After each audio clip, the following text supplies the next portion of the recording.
I'm going to read you a Fresno poem. Thanks.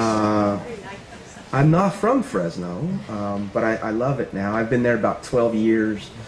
I grew up in the East Bay, in kind of near here, in Danville, but moved to Fresno when I took a teaching position. And I imagine some of you have been through there.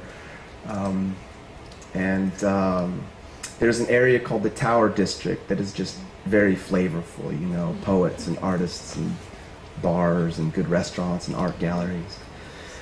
And I was sitting out front one day with my friend, who's deceased now, but a fantastic poet, and we were walking, and we sat down to have coffee, and we saw this couple.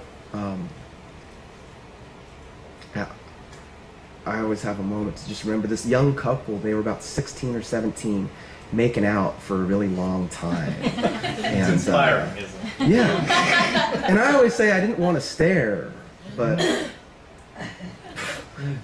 they were really going at it.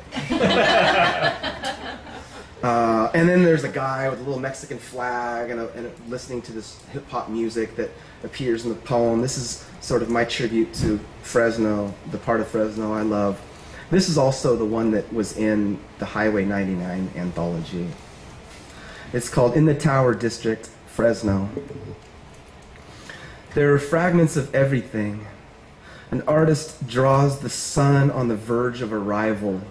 Andres the poet says, "You can't fight this heat. It's too large for us. So pleasure must be discovered in the submission." Two boys walk, one in front of the other, holding the other by a leash. A Chihuahua smiles at the basil from Piemontes, approves, and nods at the smokers in front of the review. A Mexican boy rides a lowrider bicycle slowly. As his feet complete a rotation, Coolio finishes a verse. And no one sweats here, where small dogs rule, and a young woman with swirling tattoos excavates her lover's mouth, her tongue stud sparkling from the sinking sun.